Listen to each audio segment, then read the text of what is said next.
Good morning friends, welcome back to my channel Shilpi's ফ্যামিলিতে আরেকটি নতুন ব্লগে তোমাদের সবাইকে ওয়েলকাম জানাচ্ছি। তো আজকে মনে হয় 4-5 দিন হয়ে গেল আমি কোনো রকম ভিডিও দেইনি, কারণ ওই চ্যানেলেও দেইনি, এই চ্যানেলেও তোমরা দেখেই বুঝতে পারছো আমার শরীরটা ভালো ছিল না, কোনো রকম ব্লগিংও করতে পারিনি। তো আজকেও শরীর যে খুব ভালো সেটা না, সকাল থেকেই মনে হচ্ছে শুধু ঘুমিয়েই যাই, মানে দাঁড়ানোর মতো ইচ্ছে আর নেই। তো সকাল থেকে স্টার্ট, মানে সকালে ভাত করেছি, ডাল করেছি, আলু ভাজা করেছি। গৌতম তো ডিউটি বেরিয়ে গেছে, দাঁড়াও আমি কথা বলছি। তো চলো, আজকে তো দিতে পারিনি ভিডিও, আজকে কেন কালকে চেষ্টা করব দেওয়ার, যেটুকু পারি তোমাদের কাছে শেয়ার করার চেষ্টা করব। তার মধ্যে এত শরীর খারাপের মধ্যেও কালকে গেছিলাম মেয়ের জন্য জুতো আনতে, আর এই মেয়ের জন্য একটা প্লাজো আনার দরকার ছিল, প্লাজো নিয়ে আসছি। তাছাড়া আমার তো শাড়ি ফাড়িগুলোও কেনা হয়নি, ব্লাউজ কবে বানাবো। আছে শাড়ি যেগুলো কিনেছি নতুনই রয়েছে, একবারও পরিনি, কিন্তু এই শাড়ি তো হবে না, আরও 2-1টা নিতে হবে আর কি। তো চলো, ব্লগটা সকাল থেকে স্টার্ট করেছি, সবাই সঙ্গে থেকো, আশা করি ভালো লাগবে, তো দেখতে থাকো। তো এই যে শরীর যতই খারাপ থাক, বসে থাকলে তো আর হবে না, তো উঠে পড়েছি আর একদম খুবই এনার্জির সাথে কিন্তু শুরু করেছি। গৌতম বলছে তুমি আমাকে 1 কাপ চা করে দাও, কারণ মেয়েদের ছাড়তে যাবে। তো ওকে দিলাম 1 কাপ চা করে, আর এইদিকে আজকে মেয়েদের কিন্তু অনেক দিন পরে ছাতু খাওয়াচ্ছি। আর সত্যি কথা বলতে আমি তো ভয়েস ওভারটা আজকে দিচ্ছি, আজকে বিকালে মেয়েকে নিয়ে যাব ডাক্তারের কাছে, ছোটো মেয়েকে ডাক্তারের কাছে নিয়ে যাব, কারণ এত চুল উঠছে। বিউটি বলেছে যে দিদিভাই তুমি একটু ডাক্তার দেখিয়ে নাও, গাইনো ডাক্তার। তো ভাবলাম একবারে স্কিনের ডাক্তার গাইনো ডাক্তার ওইখানেই বসে, পরপর দেখিয়ে নেব। এইটা ভেবে মানে সকাল থেকে আজকে ওইভাবেই কাজ শুরু করেছি, বিকেলে অনেক জায়গায় যাওয়ার আছে আজকে। তো এই যে মেয়েদের দিচ্ছি এখন কি বলো তো একটুখানি ছাতুর শরবত, অনেক দিন পরে। তো শীতকালটাতে বেশিরভাগই ছাতুর শরবত খায়, কিন্তু গরমকালে খুব একটা দেই না, তবে গরমও নাকি পেট ঠান্ডা থাকে ছোলার ছাতুতে। তো ওই যে সকালে ঘুম থেকে উঠে এগুলো করতে গিয়ে দেখলাম চিনির ডাব্বায় চিনি বাড়ন্ত, মানে বড় ডাব্বায় আছে, ছোটো ডাব্বায় আর কি বাড়ন্ত। তো বড় ডাব্বা থেকে ঢাললাম, তো সর্ষের তেলের বোতলে দেখি সর্ষের তেলেও বাড়ন্ত, মানে এইটা নয় যে শেষ হয়ে গেছে, মানে প্যাকেট থেকে ঢালতে হবে আর কি। তো যাই হোক, এই কাজগুলো আগে করে নিলাম, কারণ সারা দিনের মতো রান্নার বাড়া সবই আছে, আর আজকে গৌতম যাবে বাজারে, কি কি মাছ আনে সেটাও দেখার আছে। কিন্তু ওই যে বুচুটি মাছ, তোমরা ওই যে ট্যাংরা মাছের মতো ছোট ছোট যেটা বুচুটি মাছ, সেটা এখনও রয়েছে, তো ভাবছি সেটাই আজকে প্রথমে শেষ করব। আর এই যে এখানে দেখছো না বিছানা করেছি, তোমাদের নেক্সট টাইম একবার শেয়ার করবো ফোনে। তো এইখানে আমরা কালকে শুয়েছিলাম, কারেন্ট চলে গেছিলো, তারপরে এই যে সামনে যে বেলকনির দরজাটা এটা খুলে দিয়েছিলাম আর শুয়েছিলাম, এত হাওয়া ছিল না ধারণা করতে পারবে না। মাঝে মধ্যে না ভাবলাম এইখানে এসে শোবো, যেহেতু উপরে ফ্যান আছে, স্ট্যান্ড ফ্যান রয়েছে, আবার এত হাওয়া আসে না উপরটাতে, পুকুর পাড়ের হাওয়াটা পুরো খোলা অবস্থায় আসে, তো সত্যি খুব ভালো লাগে। যার জন্য এইখানে আমি শুয়েছিলাম, আমি আর তোমার গৌতম দুজন আমরা এখানে শুয়েছিলাম কালকে রাত্রে। আর আমার শরীরটাও খুব একটা ভালো ছিল না, আর বিশ্বাস করবে না আজকে আবার এইখানেই কী করলাম, আমি মেয়েদের না জানি এই করেছি, ওরা স্কুলে চলে গেছে, এখানে একটু খুদের ভাত রান্না করেছিলাম ইন্ডাকশানে। দোতলায় যেহেতু ইন্ডাকশানটা রেখেছি, এটা আবার নিচে নিয়ে যাব, ভাবলাম এইখানে একটু বসিয়ে দিই। আর একটুখানি খুদি ছিল, অনেক আগে এনেছিলাম, তো আমার না ইচ্ছে করছিল একটু আলু সিদ্ধ দিয়ে, তো আমি বলছি আমার যেন ইচ্ছা করছে। গো তো বলে তাহলে খেয়ে নাও, তুমি করে খেয়ে নাও। আমি তাহলে উপরেই বসিয়ে দিই, চাল টাল একেবারে ধুয়ে নিয়ে গিয়ে গামলায় ওইখানেই বসিয়ে দিই। বেশ ভালো লাগছিল আজকে এখানে বসে বসে রান্না করতে। একদিন না তোমাদের সাথে এখানে রান্না শেয়ার করব, মেয়েদের নিয়ে গৌতম সবাই মিলে যখন একটু কি বলো তো একটু বনভোজনের মতো করব, সে তখন তোমাদের কাছে শেয়ার করব। আমি একলা একলা করেছি, তো এই জন্য খুব একটা বেশি তোমাদের শেয়ার করলাম না, হালকা একটু শেয়ার করলাম আর কি। সবাই মিলে হলে দেখবে মজাটাই অন্যরকম হয়। তো এই যে দেখো খুদের ভাত একটুখানি করেছি, আবার খাচ্ছি, আর মনে মনে ভাবছি আমার মেয়েগুলোও তো খুদের ভাত খেতে ভালোবাসে, তো আমি এইটুকুই নিয়েছি, আর ওই দেখো ওইটুকু রেখে দিয়েছি, 2 মেয়ে আসলে পরে ওদেরকে একটু খাইয়ে দেবো। আর ওদের তো তাড়াতাড়ি ছুটি হয়ে যায়, যেহেতু পরীক্ষা চলছে, ভাবলাম 2 মেয়ে আসুক আর তারপরে ওদেরকে একটু খাইয়ে দেবো। এইটা কিন্তু ইসের দিনের না, মানে ব্লগ না, মহালয়ার দিনের ব্লগ না, তার আগের দিনের ব্লগ, ঠিক আছে? তোমরা আবার ভুল বুঝো না যেন। তো দেখো লঙ্কা কতগুলো নিয়েছি, আর এত সুন্দর করে মেখেছি খুদের ভাতটা, আমার যা লেগেছে না তোমাদের বোঝাতে পারবো না, একবার বেশ মজা নিয়ে খেয়েছি একা একা। তো এই যে খেয়ে দিয়ে একদম নিচে চলে এসেছি, নিচে এসে তারপরে যে ডাল বসিয়েছি একটার মধ্যে, আরেকটার মধ্যে আলু ভাজা। ভাবলাম মেয়েরা যদি খুদের ভাত খেতে গিয়ে বলে একটু মা আলু ভাজা, আর তাছাড়া গৌতমও খাবে, ওই জন্য ভাবলাম একটু আলু ভাজা আর একটু ডাল করে নিই। তারপরে দুপুরে রান্নাটা করব। তো যাই হোক, সকালের খাওয়া দাওয়া শেয়ার করতে পারিনি, একদম চলে এসেছি দুপুরে। আর এই যে একটা রেসিপি, এইটা তো খুব ভালো একটা রেসিপি, অনেকবার শেয়ার করেছি বলে তারপর আবারও শেয়ার করছি। তোমরা বলো না যে কতবার শেয়ার করছো। দেখো, আলু বেগুন খুব সুন্দর করে কুচিয়ে নিয়েছি, একটা টমেটো কুচিয়ে নিয়েছি, পেঁয়াজ কুচিয়ে নিয়েছি, এখানে অনেকগুলো কাঁচা লঙ্কা আর একটুখানি সরষা আর একটুখানি জিরা, হ্যাঁ মানে বেটে তারপরে নিয়েছি। এবারে দেখো, পরিমাণ মতো দিলাম নুন, দিলাম একটুখানি পরিমাণ মতো হলুদ, তারপরে এইবার হচ্ছে আরেকটু জিরের গুঁড়ো দেবো, কারণ জিরা বাটাটা দেখলাম একদমই কম হয়ে গেছে। এই তরকারিতে একটুখানি জিরা বাটা না দিলে না ভালো লাগে না। তো এই যে দেখো, একটুখানি কাঁচা সর্ষের তেল দিয়ে এই যে বুচুটি মাছটা পুরো মেখে টেখে একদম শুকনো শুকনো করে করব। আর ঝাল ঝাল করেছিলাম, তো আর কি বলবো তোমাদের, আর বলবো না। তেল দিয়েছি, তেলের মধ্যে দিলাম একটুখানি কালো জিরা, তার মধ্যে যে দিয়ে দিলাম, এবারে জল দেবো না, যেহেতু টমেটো দিয়েছি, টমেটোর থেকে যে জলটা বেরোবে না সেটা দিয়ে কিন্তু সবজিটা সেদ্ধ হয়ে যাবে। আর তোমরা তো জানো যে বেগুন খুবই নরম সবজি, আর আলুটা আমি খুবই কুচিয়ে দিয়েছি। তো খালি ঢাকা চাপা দিয়ে রেখে দেবো, সুন্দর সেদ্ধ। এই দেখো, একটুখানি ধুয়ে জাস্ট দিয়েছি, না দেওয়ার মতোই জলটা, দেখো তোমরা বুঝতেও পারবে না। প্রথমে ভেবেছিলাম দেবই না জল, তারপর আবার ভাবলাম না, সামান্য একটু দিয়ে দিই। এবারে ঢাকা চাপা দিয়ে রেখে দেবো, একদম রেডি হয়ে যাবে তরকারি। মাঝখানে দু একবার একটু উল্টে পাল্টে দিতে হবে আর কি। এই যে দেখো, একদম রেডি। এটা শুধু একটু উল্টে পাল্টে দেবো, সত্যি গো খুব ভালো হয় এটা। তোমরা মোরলা মাছ দিয়ে করতে পারো, বোটোর মানে বুচুটি মাছ দিয়ে করতে পারো, ওই যে কি বলে, তিন কাটা মাছ দিয়ে করতে পারো, চেলা মাছ দিয়ে করতে পারো, চেউ মাছ দিয়ে করতে পারো, মানে এই টাইপের মাছগুলো দিয়ে, আবার চিংড়ি মাছ দিয়েও করতে পারো। এই টাইপের মাছ দিয়ে না এইভাবে তরকারিটা করবে তোমরা কখনো, তোমরা নিজেরাই বলবে যে হ্যাঁ দিদি ভাই দারুণ টেস্ট হয়, তোমরা নিজেরাই বলবে। যাই হোক, ওইটা হয়ে গেল। এইবার হচ্ছে বরবটি অনেকগুলো ছিল জানো তো, বরবটিগুলো নষ্টই হয়ে গেল, তার থেকে বেছে বেছে কিছু বের করেছি।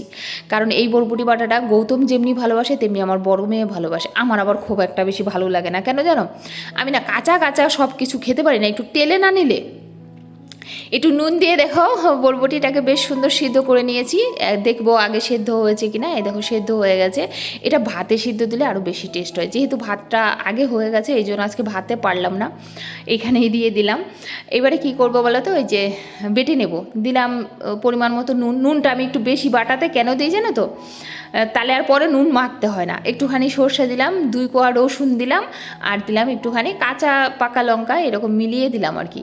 এবার এটাকে সুন্দর করে পেস্ট করে নেব। তারপরে একটা বড় পেঁয়াজও কিন্তু বেটে দেবো জানো তো এই বাটাটাতে। যারা পেঁয়াজের গন্ধ পছন্দ না করো তারা পেঁয়াজটা কিন্তু বাদ দিতে পারো, রসুনটা একটু বেশি করে দিতে পারো। তো আমাদের ঘরে যেহেতু আবার পেঁয়াজটা সবাই একটু ভালোবাসে, আমরা অ্যাকচুয়ালি ওপার বাংলার লোক, তো আমরা পেঁয়াজ সব তরকারিতে একটু পেঁয়াজটা ভালোবাসি।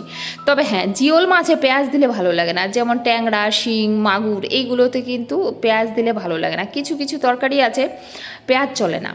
তো যাই হোক, এই যে দেখো, এবার বরবটিটা বেশ একটুখানি চিপে তারপরে এই যে সুন্দর করে বেটে নিচ্ছি। আর এটা গৌতম দারুণ পছন্দ করে, আমার বড় মেয়েও খুব পছন্দ করে। এবার তোমরা দেখেছো না, দিদির বাড়িতে ব্যারাকপুরে গিয়ে দেখি দিদি এরকম মানে এরকম বরবটি বাটা করে রেখেছে আমার বড় মেয়ের জন্য, কারণ ও খেতে ভালোবাসে। দিদি আবার অবশ্য একটুখানি তেলে নিয়েছিল, সবই একটু তেলে ভেজে নিয়েছিল তারপরে করেছিল। তবে আমাদের ঘরে কাঁচাটা বেশি ভালোবাসে আর কি। যাই হোক, আর কি কী রান্না করব, সকালের ওই আলু ভাজা কিছুটা রয়েছে, তারপরে হচ্ছে সকালে করেছি ডাল, এখন করলাম বাটা, একটা মাছের তরকারি, ব্যাস এই তো। রাত্রেবেলা দেখা যাবে কি করি, রুটিও খেতে পারে আজকে, কারণ গৌতমের রয়েছে নাইট, জানো তো তোমরা যে নাইট যায় বুধ আর বৃহস্পতিবারে।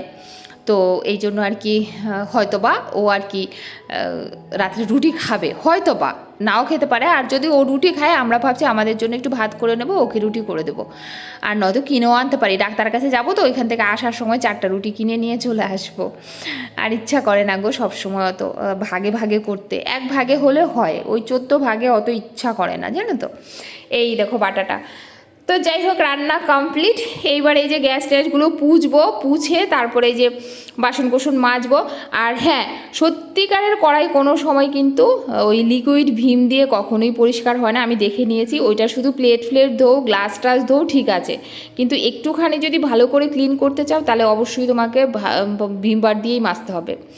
আমি তারপরে বাধ্যতামূলক গিয়ে ভিমবার নিয়ে আসছি, জানো তো। আর ওই কস্ট বাই আমার কড়াই একেবারে দাগ পড়ে গেছিলো, সাদা ভাবটাই আনতে পারছিলাম না। তবে আজকেও খুব একটা আনতে পারিনি, 2-1 দিন মাজতে আবার এসে যাবে। আর চিমনিটা এই তো রিসেন্ট 2 সপ্তাহ হয়েছে বোধহয়, 2 সপ্তাহ হয়ে গেছে, পরিষ্কার করে দিয়ে গেছে। এইবার ভাবছি আর ওদেরকে দেবো না, এবার থেকে নিজেই ক্লিন করব। কারণ কি বলো তো, অনেকগুলো টাকা নিয়ে নেয় বৎসরে, 3,000 না কত টাকা নিয়ে নেয় বৎসরে ওরা যে এটা ক্লিন করে। তো ভাবলাম ওই 3,000 টাকা, গৌতমকে বললাম কি ওই 3,000 টাকা তুমি আমাকে দিয়ে দেবে, আমি নিজেই ক্লিন করব। হ্যাঁ, বলছি ঠিক আছে তুমি যদি করতে পারো অসুবিধা নেই, তোমাকেই দিয়ে দেবো। এর আগে যখন কাজের লোক যখন ডাকতাম তখন বলতাম কি, তোমার ঘরের কাজ ঘর মোছা সব তো আমিই করি, তুমি টাকাটা আমাকে দিয়ে দিও। তো যাই হোক, এইগুলো আবদার করি, বলে কি তোমার কাজ করে টাকা নিতে হবে না, তুমি এমনিই নিও। আমি বলি না না, সেটা তুমি আবার খোটা দিবা যে তোমাকে দিয়েছি, তার থেকে বরং তুমি আমাকে ওই কাজ করবো ওইটার বিনিময়ে দিও, এরকম হাসতে হাসতে মরি মাঝে মধ্যে। যাই হোক, হ্যাঁ সব ওই যে ওইগুলো সেরে চলে এসেছি। এবার এই যে এখানে কিছু জামা কাপড় নাড়বো, কিছু জামা কাপড় আবার নিয়ে যাব, আর বেসিনগুলো একটু পরিষ্কার করব। কিন্তু কালকে ধরবো হচ্ছে তোমার ফ্যান ফ্যান পরিষ্কার করবো, তারপর বেড কভার চেঞ্জ করব কালকে। ভেবেছিলাম পুজোর আগে কত পরিষ্কার করব, কত কাজ করব, কিচ্ছুই করতে পারিনি গো, কারণ শরীরটা না এত খারাপ হয়ে গেছিলো এই 3-4 দিন না। আমি দেখছি যে আমি পড়ে যাব, মানে পুজোতে যে বল্লভপুরে যাব, মানে চাকদায় যাব, আমি ওইখানে ঘুরতেই পারবো না, কারণ ওইখানে লক্ষ্মী পূজাটা খুব ধুমধাম করে হয়। আমি দেখছি না, তো আমার তো পরিস্থিতি খারাপ, আমি যদি এখন রেস্ট না নেই এই ব্লগিংয়ের জন্য, তাহলে আমি পড়ে যাব। তো তোমরা অনেকেই আমাকে বলছিলে যে দিদিভাই একটু রেস্ট নিও, রেস্ট নিও। তো ভাবলাম থাক গিয়ে, আমার বন্ধুরা বুঝবে, একটুখানি রেস্ট নিয়েই নেই। তো নিয়েছি 3-4 দিন নিয়েই নিয়েছি। যাই হোক, এখন ফিট আছি। তবে হ্যাঁ, ভাবছি শোয়ার আগে, রাত্রে যখন ঘুমাতে যাব, ঘুমানোর আগে কখনোই মোবাইলটা পাশে রাখবো না। মোবাইলটা অন্তত হয় বেডরুমে রেখে মানে হলরুমে রেখে যাব, নয় ফ্রিজের উপরে রেখে যাব, মানে যেখান থেকে আমি খাটের থেকে মোবাইলটা পাবো না ওই রকম জায়গায় রেখে যাব। নয়তো না, ওই যে পাশে নিয়ে যদি মোবাইল শুই না, তাহলে এই একটা নেশা, দেখি তো আমার বন্ধুরা কি কমেন্ট করেছে, দেখি তো এর ভিডিওটা একটু দেখি তো, আর এর ব্লগিংটা একটু, তো এই করে করে না লোকের ভিডিও দেখতে দেখতে দেখতে দেখতে আমার এই পরিস্থিতি, জানো তো। তো এইবার আর সেটা হতে দিচ্ছি না, একেবারে সকাল সকাল ঘুমিয়ে পড়বো। আর মেয়েকে এটা হচ্ছে খেতে দিয়েছি বড় মেয়েকে। বড় মেয়ের আবার কি বলতো টিউশনি রয়েছে। আমি বলছিলাম যে যেতে হবে না, এই পরীক্ষার মধ্যে টিউশনি যাবি, বলছে মা একটু মিস বারবার ডাকছে যে একটু প্রশ্ন বুঝানোর আছে, কি একটা খুব ইম্পর্ট্যান্স আছে, তো যেতেই হবে। আমি বলছি তাহলে যা। তো আমার এই মেয়ে না এই তরকারি খেতে চায় না, দেওয়ার আগে কতবার বলছে মা দিও না দিও না দিও না। আমি বলছি বাবা এই তরকারি একটু খেতে হবে, একটু, আর জানো তো আয়রন থাকে, তো তোমার গৌতম তো বলে এইটাই, ছোটো মাছে নাকি আয়রন নাকি থাকে, আর ওই ছোটো মাছ না খেতে চাইলে বকা দেয়। তো আমি বলছি আমি সুন্দর মেখে খাইয়ে দেবো, তাও একটুখানি খা মা। তো বাটাটা দিয়ে নিজেই খেয়েছে, তারপরে এই তরকারিটা দিয়ে আমি সুন্দর করে মাখিয়ে তারপরে খাইয়ে দিয়েছি। ছোটো মেয়ে খায়, ও আবার এই ছোটো মাছ টাছ কি খুব একটা পছন্দ করে না। বাটাটা যেহেতু পেয়েছে ওইটা দিয়ে নিজে খাচ্ছিল, সুন্দর করে একটু একটু করে মেখে বেশ খাচ্ছিল, বেশ টেস্ট করেই খাচ্ছিল, মনে হচ্ছিল ওর খুব ভালো লেগেছে। যাই হোক, এই দেখো মেয়েকে নিয়ে চলে এসেছি ডাক্তারের কাছে। ডাক্তারের কাছে আসার পরে দেখলাম পিছনের চাকার টায়ার পাঞ্চার হয়ে গেছে। আবার একটা দোকানে বসলাম, ওইখানে টায়ার সারালাম, সারানোর পরে তারপরে আসার সময় এত খিদে পেয়েছে না তোমাদের কি বলবো। এখানে নিয়েছি দেখো সিঙ্গাড়া, চপ সবই নিয়েছি, একটা একটা করে সবাই মিলে ঝুলে খাবো। আর হাফ প্লেট চাউমিন নিয়ে এসেছি, চাউমিনটা খুব দেখতে সুন্দর হয়েছিল বলে হাফ প্লেট নিয়েছি। তো এসে এখান থেকে এসে আবার দেখি আমার বড় মেয়ে কি করছে, এসে দেখি বড় মেয়ে তোমার খাচ্ছে। ওর বাবা আগের দিন বাটার নান নিয়ে এসেছিলো আর পনির নিয়ে এসেছিলো, ও একদম খেয়ে পেট ফুল করে রেখে দিয়েছে। তারপরে আবার কি করব, গৌতমকে দিলাম একটুখানি চা করে, গৌতম বলছে আমাকে এক কাপ চা করে দাও, তারপরে দিয়ে তো বলে আর দুটো রুটি করে দাও, আমি ওই যে কালকের যে পনিরের তরকারিটা রয়েছে সেটা দিয়ে খেয়ে নেব। গৌতম এই কথা বলছে। আমি বলছি যাক, তাহলে দুটো রুটি করলে যদি আমি ফ্রি হয়ে যাই তাহলে বরং দুটো রুটি করে দিই। তারপরে এই যে দেখো এখন রুটি করতে লেগেছি, তারপরে ওই যে ওইগুলো তারপরে বসে বসে খাবো। একবারে এই ঝামেলাটা চুকিয়ে দিলে কি হয় বলো তো, পরে একেবারে রিল্যাক্স হয়ে খাওয়া যায়। আর আমি আজকে রাত্রে আর এটা খাওয়ার পরে কিছু খাইনি, জানো, এই যে চপ সিঙ্গাড়াগুলো মেয়েরা খুব বেশি খায়নি, তো আমি না খুব বেশি একটা খাইনি, ভাত তো খাইনি, ওইগুলো খেয়েই রাত্রেবেলা শুয়েছিলাম।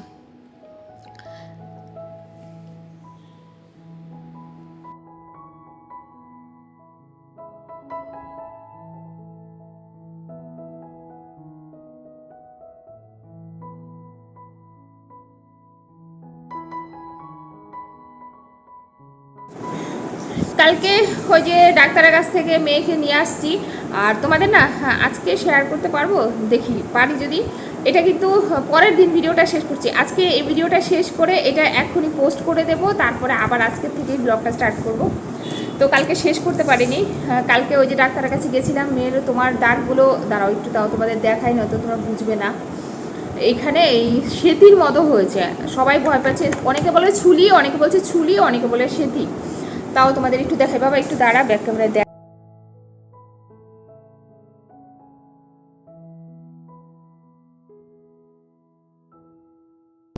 এই দাগগুলোর জন্যই নিয়ে গেছি কালকে বেশিরভাগ এটার জন্য। তারপরে ওই যে আবার ইসে বলছিল, বিউটি বলছিল যে দিদিভাই অনেক সময় পিরিয়ডের সমস্যা হলে পরে তারপরে অনেক সময় চুল ওঠে।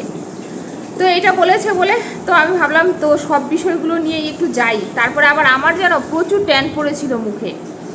তো যাওয়ার পরে তারপরে ওই যে দুজনে মিলে, বিশ্বাস করবে, বললে তোমরা বিশ্বাস করবে কিনা জানি না, দুজনে মিলে 5,000 টাকা বিল হয়েছে ওষুধ নিয়ে, 1 মাসের ওষুধ নিয়ে।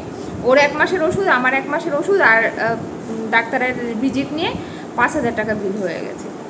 তো আমার পূজার সামনে এটা একটু গায়ে লাগছে, কারণ এখন এমনিতেই প্রচুর খরচা হবে, বুঝতেই পারছো। আবার বাড়ি যাব, চাকদায় যাব, তো ওই জন্য।